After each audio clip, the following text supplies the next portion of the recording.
사랑하는 고대교회 가족 여러분, 오늘도 평안하셨습니까? 오늘 우리 고대교회 기염을 담당했던 강형구 형제가 입대하였죠. 이제 학생이 아니라 육군 소위가 되었습니다. 어제 아주 그 늠름한 정복을 입고 인사하는 그 모습을 보니까 흐뭇하고 참, 제가 부모님은 아니지만 마치 부모님이 된 듯한 그런 기분이었어요. 하나님께서는 또 얼마나 뿌듯해 하셨겠습니까?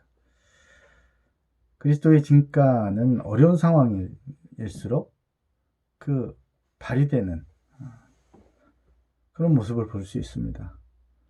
우한 코로나 사태로 아마 군대 역시 굉장한 어려움을 겪고 있을 겁니다. 그 상황이 결코 정상적이고 쉽지는 않을 거예요.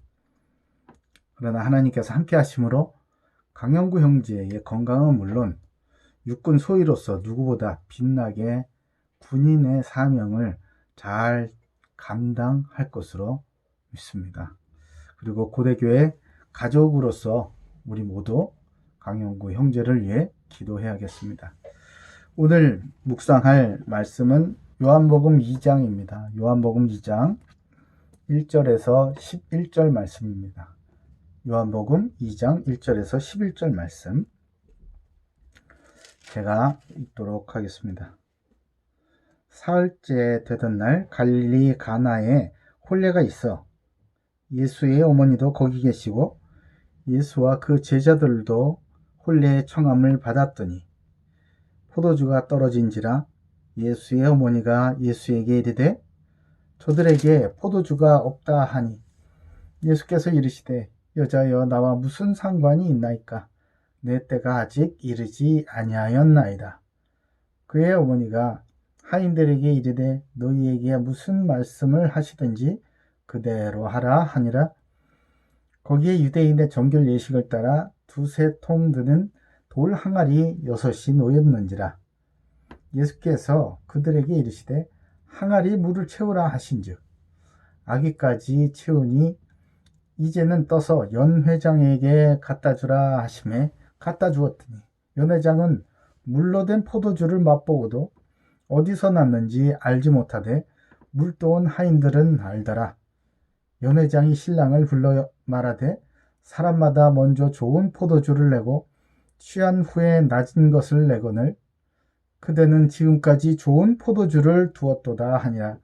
예수께서 이 첫 표적을 갈릴리 가나에서 행하여 그의 영광을 나타내심에 제자들이 그를 믿으니라. 아멘. 예수님께서 이 첫 표적을 보이시는 현장입니다. 제자들을 이제 불러 모으시고 제자들과 함께 갈릴리의 이 가나라는 곳에 있는 이 결혼식에 초대를 받으신 거죠. 표적이라는 게 뭐냐면요. 표적, 이적이라고도 하죠. 어떤 사람을 알아볼 수 있도록 하는 어떤 확실한 사인과 같은 것입니다. 어떤 표적이 있으면 이 사람이 바로 그분이구나 라는 것을 알아보게 한다는 것이죠. 하나님께서 보내신 선지자 또는 구세주임을 나타내는 표시로 일반적으로 사물의 자연적 이 진행과는 모순된 일들을 보임으로써 결국엔 사람들의 믿음으로 결과되게 한다라는 것이 이 신학적인 정의예요.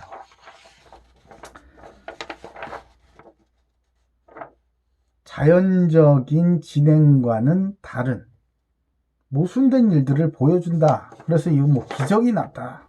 우리가 상식적으로 이해하지 못하는 일들, 그런 일들이 어떤 사람에 의해서 이제 이루어졌을 때 혹은 어떤 사건에 의해서 이루어졌을 때 기적이다 그러잖아요. 하나님의 사인이다 이런 것들. 이게 어떤 사람한테서 나타날 때 이 사람이 표적을 행했다 이렇게 얘기를 하는 거죠. 근데 기적과 표적의 차이는요. 이 단순히 기적은 그냥 놀라운 일이지만 표적은 사람들의 믿음으로 이어진다는 거예요. 웨스트민스터 신앙고백서의 요리문답, 소요리문답, 대요리문답 있잖아요. 그 요리문답 제 첫 번째 일문, 제 1문에 어떤 게 있냐면요. 인간의 제일 가는 목적은 무엇인가? 이런 질문이 있어요. 우리 존재에 대해서 묻는 것이죠. 그 답이 뭐냐면요. 하나님을 영화롭게 하는 것과 영원토록 그분을 즐거워하는 것입니다. 그래요. 하나님을 영화롭게 하는 것과 영원토록 그분을 즐거워하는 것이 우리 인생의 제일 가는 목적이라고 합니다. 그러므로 하나님은 하나님의 형상인 사람에게 그의 영광을 나타내시기를 기뻐하시는 거고요. 그리고 그 영광을 나타내심으로 말미암아 우리에게 믿음을 갖게 하셔서 영원토록 하나님을 즐거워하면서 자랑하면서 전달하면서 증거하면서 그렇게 살아가게, 찬양하고 기뻐하고 그렇게 살아가게, 행복하게 진정한 행복을 누리면서 살아가게 하는 것이 하나님의 목적이죠. 다시 말해서 하나님은 예수 그리스도를 믿을 때 비로소 인간이 제일 가는 목적에 부합하는 삶을 살 수 있게 된다. 그것 때문에 예수님을 보내셨고 또 그 예수를 믿는 자마다 우리가 하나님의 형상으로 회복되게 하시는 겁니다. 그런 이유로 하나님은요, 늘 표적을 베푸시죠. 그래서 하나님의 영광을 보고 그 영광을 본 사람들이 믿음을 갖게 되는 것입니다. 오늘 본문에도 예수님께서 표적을 베푸시는 이유를 11절에 정확하게 밝히고 계세요. 11절에 뭐라고 돼 있냐면요. 요한복음 2장 11절에 예수께서 이 표적을 갈릴리 가나에서 행하여 그의 영광을 나타내심에 제자들이 그를 믿으니라. 이렇게 정의하고 계십니다. 두 가지 목적 아주 분명하게 나오죠. 첫째는 하나님의 영광을 나타내시려 함이에요. 두 번째는 그로 인하여서 제자들에게 믿음을 주시려 합니다. 하나님의 영광을 나타내시고 또한 제자들에게 믿음을 갖게 하는 것이 예수님께서 표적을 행하시는 그 목적이라는 거예요. 우리 신앙생활의 내용이, 컨텐츠가 너무나 명확하게 정의가 된 셈이에요. 하나님의 영광을 나타내고 또 우리의 신앙이 자라나는, 믿음이 자라나는 것. 그렇죠? 하나님은 그리스도 안에서 항상 우리에게 표적을 베푸십니다. 하나님의 영광을 보이고 그리고 믿음이 자라고, 믿음이 자라기 때문에 이 복음을 그리스도의 증인으로서 세상에 알리고 자랑하고 전파하는 그런 삶을 살게 되는 것이죠. 오늘 본문을 보니까요, 예수님께서 그 첫 표적을 베푸시는 곳이 바로 결혼식장입니다. 참 놀라워요. 하나님께서 왜 결혼식장에서 하셨을까요? 예수님께서 왜 이 첫 표적을 결혼식장에서 베푸셨을까요? 하나님 형상의 결혼은 정말 중요합니다. 그냥 조건 맞고 이렇게 여러 가지 감정이 통하고 뭔가가 되는 것 같고 통하는 것 같아가지고 이렇게 결혼하는 그런 게 아니란 말이죠. 하나님의 형상은 매우 중요합니다. 하나님께서 직접 설계하시고 사람과 함께 이루신 첫 번째 그 공동체는 가정이었어요. 가정. 그리고 그 법적인 선포하는 의례, 법적 선포의 의례가 바로 결혼식이에요.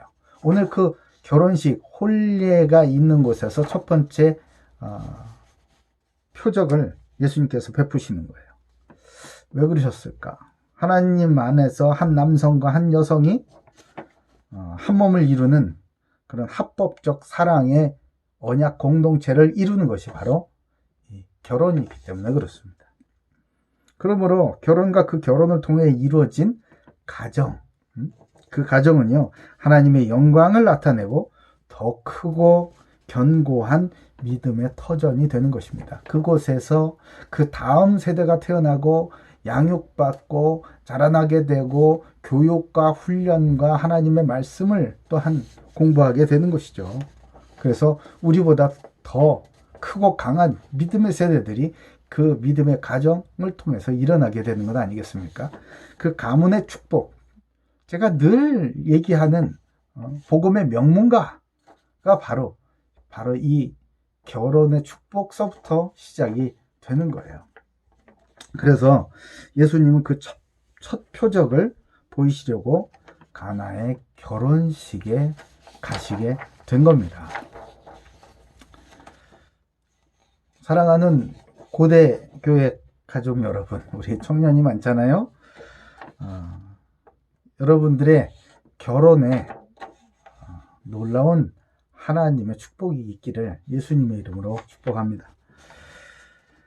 당시 유대인의 결혼식에는요, 이 포도주가 굉장히 중요하게 쓰이는 물건이었어요.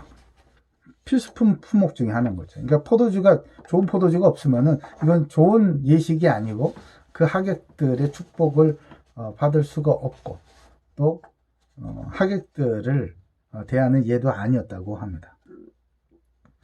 그렇게 중요한 포도주가 떨어지자 중요한 결혼식이 망쳐질 위기에 처하는 거죠. 실패 앞에 와 있는 거예요.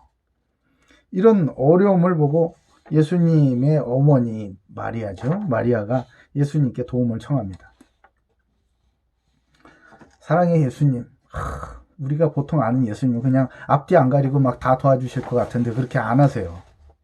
매정하게 거절하십니다. 그러면서 아주 중요한 말씀하시죠. 4절에 보니까 이렇게 말씀하세요. 예수께서 이르시되 여자여 나와 무슨 상관이 있나이까 내 때가 아직 이르지 아니하였나이다. 이렇게 말씀하세요. 상관없다는 거예요. 나와 무슨 상관이 있느냐는 거예요. 아니 저 신랑이 결혼을 하고 신랑이 연애를 베풀고 신랑이 준비한 포도주가 떨어져서 저 신랑의 결혼식이 망하게 생겼는데 그게 나랑 무슨 상관이냐는 거예요. 참 매정하죠? 말씀하시기를 내 때가 이르지 아니하였다. 아니 그럼 예수님의 때는 도대체 언제란 얘기입니까? 예수님께서 표적을 보이시는 것은요, 예수님과 상관이 있어야 돼요. 예수님과 상관이 있어야 됩니다. 그러한 예수님과 중요한 관계가 성립이 되어질 때 비로소 예수님은 표적을 보이시는 거예요. 자, 그러면 언제 그 예수님과 상관이 있게 되는 거냐? 상관이 있는 때가 상관이 이루어지는 때, 그러니까 관계가 성립된 때가 바로 그때라는 거죠. 이 말씀을 들은 어머니 마리아는 이제 알아들은 거예요. 아, 그렇구나. 이 결혼식이 예수님과 상관이 있도록 재빠르게 조치를 해줍니다. 인도해 주는 거죠. 고치를 해주는 거예요. 하인들에게 이렇게 얘기합니다. 너희들에게 무슨 말씀을 하시든지 그대로 하라. 참 중요한 말씀이에요. 아니 신랑네 집에 하인들한테 너희에게 예수님이 무슨 말씀을 하시든지 그대로 하라는 거예요. 주인이 누구예요? 이쯤 되면? 신랑이 시킨 대로 하지 말고 예수님의 말씀으로 순종해라. 그 예수님의 말씀을 따르라는 것 아니겠습니까? 예수님을 결혼식의 손님이 아닌 주인으로 모시라는 그런 뜻입니다. 예수님께서 나의 주인이 되실 때 비로소 그때가 예수님의 때이고요. 비로소 그가 진정한 주인임을 표적으로 나타내고 우리에게 더 큰 믿음으로 선물해 주시는 것. 그게 예수님의 때예요. 그러자 하인들이 예수님의 말씀을 따라서 빈 항아리에다가 물을 붓습니다. 물을 막 부어요. 포도주를 갖다 줘야 되는데 물을 막 부어요.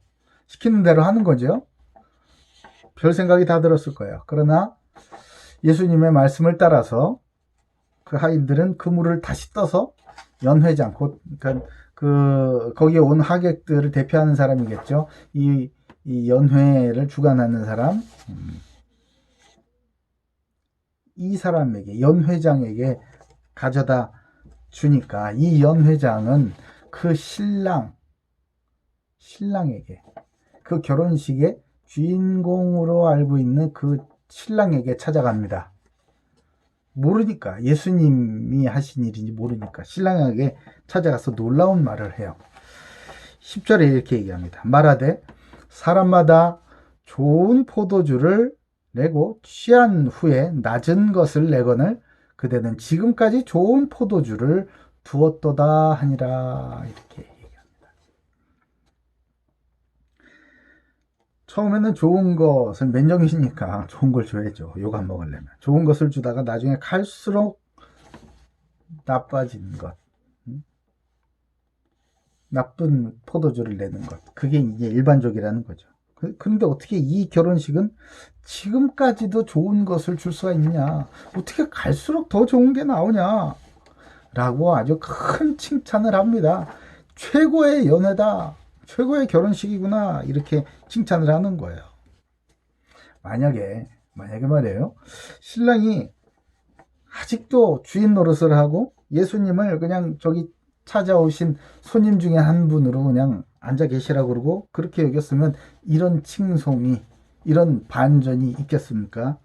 아니겠죠.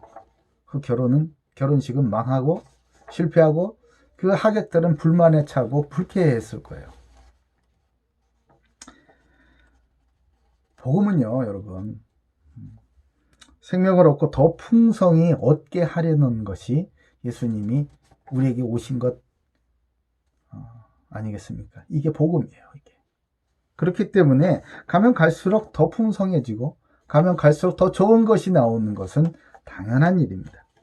예수님이 그저 모셔둔 손님이고 내가 주인이었을 때는 그냥 일반적인 인생, 갈수록 나빠지고 갈수록 낡고 갈수록 쪼그라들고 갈수록 뭔가 고갈이 되고 힘이 들고 그런 인생을 살겠지만, 예수님을 주인으로 모시면 그때부터는요, 고갈되지 않는 인생, 갈수록 좋아지고 풍성해지는 그런 인생을 살게 되는 것입니다.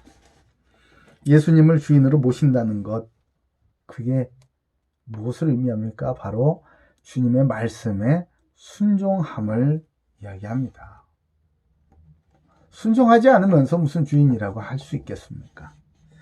내 생각이나 내 상식이나 내 지식이나 이런 것들과 설령 다르더라도 예수님의 말씀에 순종하며 따라갈 때 고갈되고 그저 맹물 같았었던 나의 인생, 나의 가정, 나의 일, 이런 것들이 갈수록 좋아지고 사람들에게 칭송받는 놀라운 변화를 경험하게 되는 것입니다. 사랑하는 고대교회 모든 가족들은 예수님을 내 삶과 가정, 그리고 내가 지금 하고 있는, 섬기는 모든 일과 모든 곳, 그곳의 주인으로 모셔서 하나님의 영광을 나타내고 또한 더 큰 믿음을 가지고 예수가 그리스도이심을 증거하고 전파하는 참된 그리스도인의 인생을 누리시길 예수님의 이름으로 축복합니다. 아멘. 제가 기도드릴게요. 주님 감사합니다. 오늘 귀한 말씀을 주셔서 우리의 인생이 하나님께서 보시기에 너무나 기뻐하시고 하나님께서 원래 의도하셨던 하나님을 영화롭게 하고 또한 하나님을 영원토록 즐거워하는 그런 인생으로 인도하실 줄로 믿습니다. 예수님을 보내셔서 그 예수님을 주인으로 모시는 영혼마다, 인생마다 생명을 얻고 더 풍성히 얻는, 갈수록 더 좋은 것이 나오는, 세상에서 칭송받고 칭찬받는 귀한 인생으로 주님 이끌어 주실 것이오니 조금의 의심도 없이 확신을 가지고 주님 말씀에 순종하며 한 걸음 한 걸음 나아갈 때 우리의 인생에 놀라운 생명의 열매들이 맺히도록 놀라운 하나님의 영광이 예수 그리스도를 증거함이 많이 많이 맺힐 수 있도록 주님 축복해 주시옵소서. 감사드리옵고, 특별히 오늘 입대하여 첫날 밤을 맞이한 우리 강현구 형제에게 가면 갈수록 더 큰 사람이 되고 가면 갈수록 더 풍성한 사람이 되는 놀라운 축복이 오늘서부터 시작되기를 간절히 원하오며 살아계신 예수 그리스도 이름으로 기도 올리옵나이다. 아멘. 내일 만나요.